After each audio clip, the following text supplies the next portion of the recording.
नमस्कार दोस्तों, जय जोहार। मैं कौशल तिवारी और बिहनिया संझा में आपका स्वागत है। विधानसभा चुनाव में अप्रत्याशित जीत के बाद भारतीय जनता पार्टी भले ही लोकसभा के चुनाव में छत्तीसगढ़ के सभी 11 सीटों को जीत लेने का दावा कर रही है, लेकिन जमीनी हकीकत क्या है? क्या वह दूसरे राज्यों की तरह यहां भी कांग्रेस के नेताओं को डरा धमका कर पार्टी में लाकर सभी 11 सीटें जीत जाना चाहती है? यह सवाल हम इसलिए उठा रहे हैं क्योंकि यह बात किसी और ने नहीं, चरणदास महंत ने कही है।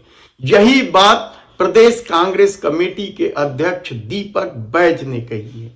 क्या सचमुच भारतीय जनता पार्टी 11 में से 11 सीटें जीतने के लिए कांग्रेस के कार्यकर्ताओं को, नेताओं को डराने धमकाने का काम कर रही है? लेकिन बात हम आपको बताएं उससे पहले बता देते हैं कि कांग्रेस ने महिला वोटरों को साधने के लिए बड़ी तैयारी कर ली है और इससे जमीनी हकीकत क्या बदल जाएगी? क्या भारतीय जनता पार्टी को यहां करारी हार का सामना करना पड़ेगा और इसलिए वह डराने धमकाने जैसी राजनीति कर रही है?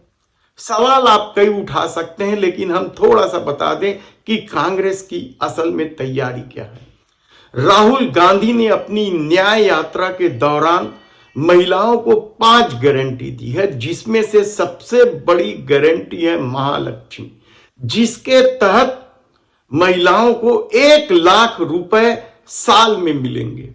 हिंदुस्तान की हर गरीब महिला को, चाहे वो मजदूरी करे, खेती करे, छोटा जॉब करे, सीधे बैंक अकाउंट में हिंदुस्तान की सरकार साल के 1 लाख रुपए देगी। कांग्रेस पार्टी की सरकार आएगी, एकदम हम आपको आरक्षण दे देंगे, कोई सर्वे की जरूरत नहीं। सरकारी जॉब्स में महिलाओं को 50% आरक्षण। आशा, आंगनवाड़ी और मिड डे मील में जो काम करती हैं, सेंट्रल गवर्नमेंट का जो भाग है, जो शेयर है, उसको हम दुगना कर देंगे। हर पंचायत में एक अधिकार मैत्री को हम अपॉइंट करेंगे। वो महिलाओं को उनके अधिकारों के बारे में समझाएंगी और उनके अधिकारों के लिए उनके साथ मिलकर लड़ेंगे। सावित्री फुले जी की जन्मभूमि है, तो उनके याद में हम हर डिस्ट्रिक्ट में महिलाओं के लिए हॉस्टल खोलेंगे। यह गारंटी सिर्फ गारंटी नहीं है। ठीक महतारी वंदन योजना को लेकर जिस तरीके से भारतीय जनता पार्टी ने विधानसभा चुनाव में छत्तीसगढ़ की राजनीति को बदल दी थी, ठीक उसी तर्ज पर कांग्रेस भी तैयारी में है और वह बकायदा 1 लाख रुपए देने के लिए फॉर्म भी भरा रही है और भरोसा भी जता रही है कि केंद्र में सरकार आ रही है। और यही स्थिति रही तो यकीन मानिए कि जिस संख्या में फॉर्म भराए जा रहे हैं, भारतीय जनता पार्टी की जमीन खिसक सकती है और जो पिछली बार का परिणाम था भारतीय जनता पार्टी के पक्ष में 9 सीटें, वह बदल तो नहीं जाएगी, ठीक उल्टा तो नहीं हो जाएगी, क्योंकि पिछली बार कांग्रेस को 2 ही सीटें मिली थी। इसके अलावा कांग्रेस ने जो सबसे बड़ी तैयारी की है कि महिलाओं के साथ छल कर उप मुख्यमंत्री विजय शर्मा का वह वीडियो जबरदस्त तरीके से वायरल किया जा रहा है, जिसमें महतारी वंदन योजना के तहत प्रत्येक महिलाओं को 1000 रुपए महीना देने की बात कही थी। उन्होंने बकायदा कहा था कि कलेक्टर की बीबी क्यों ना हो, उसे भी 1000 रुपए महीना दिया जाएगा, लेकिन सत्ता में आते ही पलटी मार दी थी। पहले ये विजय शर्मा का वह वायरल होता वीडियो सुन लीजिए। महतारी बहनी मन में तो और बड़ी योजना आए है। महतारी बहनी मन है तो घर में बता हर एक महिला जेकर बिहाव हो गए है, हर महीना 1000 रुपया दे जाए। यानी कि अगर घर में सास से दूसर बहू होगा ऐसे रथे तो 3000 रुपया मिली। तो कोई छोटे बड़े नहीं, सबके कलेक्टर के पत्नी तक कुछ नहीं मिली, हमरो को मोरो पत्नी मिली और गाँव के कखो पत्नी लोग के मिली, सबके पत्नी ना 1000 रुपया महीने मिली। ऐसे में वह उन महिलाओं के पास भी कांग्रेस जा रही है और इन वीडियो को दिखाने की कोशिश कर रही है, समझाने की कोशिश कर रही है कि भारतीय जनता पार्टी में मोदी की गारंटी का कोई मतलब नहीं। इसके अलावा कांग्रेस ने जो सबसे बड़ी तैयारी की है वह है छत्तीसगढ़ में नारी उत्पीड़न में शामिल भारतीय जनता पार्टी के नेताओं की सूची बनाई जा रही है। कहा जा रहा है कि इस सूची में सबसे ऊपर कांकेर लोकसभा के प्रत्याशी भोजराज नाग का नाम सबसे ऊपर का नाम है। भोजराज नाग पर गोंडवाना समाज ने आरोप लगाया था एक महिला के अपहरण का। कहा तो यहां तक गया था कि उस महिला के साथ भोजराज नाग आपत्तिजनक स्थिति में पकड़े गए थे, तब उनके भाइयों ने पिटाई की थी। इसके बाद उस महिला और उसकी मां का अपहरण कर लिया गया था। मामला पुराना जरूर है, लेकिन जिस तरीके से गोंडवाना समाज एक बार फिर सक्रिय हुई है, उससे भोजराज नाग की मुसीबत क्या बढ़ जाएगी। क्या यह मामला दूसरे क्षेत्रों में भी महिलाओं को प्रभावित करेगा? क्योंकि सिर्फ भोजराज नाग का मामला नहीं है, जो मामले सामने आ रहे हैं। हाल ही में बिलाईगढ़ में एक भारतीय जनता पार्टी के नेता के खिलाफ कार्रवाई की गई है। छेड़छाड़ का आरोप था, मीडिया रिपोर्ट है बड़ी संख्या में। उस पेपर की कटिंग भी क्या लोगों तक पहुंचाई जाएगी।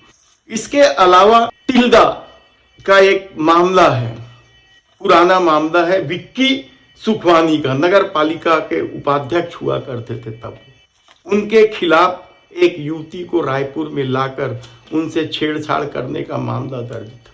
क्या विक्की सुखवानी को गिरफ्तार किया गया था या क्या कुछ है? वह भी भारतीय जनता पार्टी के नेता हैं।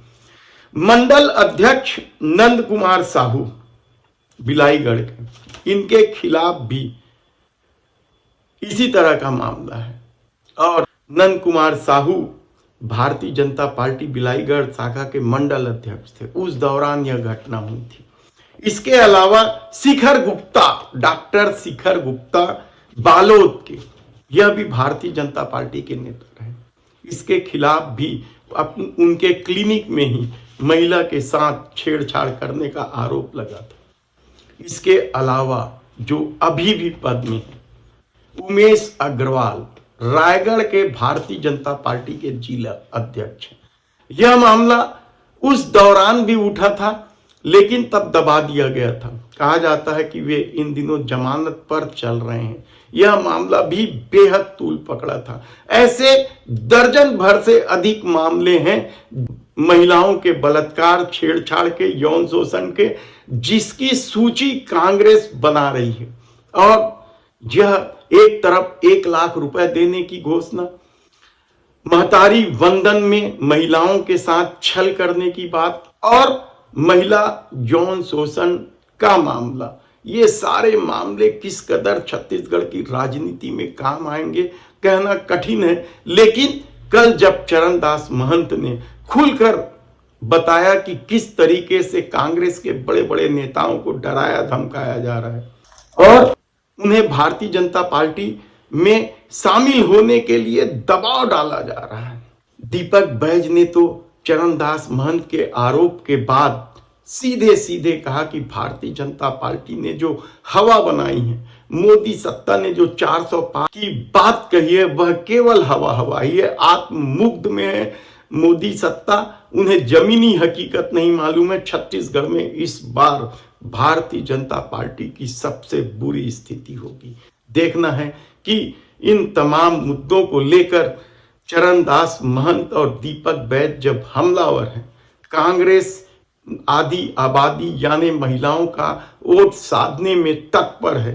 1 लाख रुपए सहित राहुल गांधी की वह 5 गारंटी क्या मायने रखती है। लेकिन यकीन मानिए कि छत्तीसगढ़ में लड़ाई बेहद ही नजदीकी मामला होता जा रहा है और इसका फायदा किसे मिलेगा, यह 4 जून को ही पता चलेगा। धन्यवाद।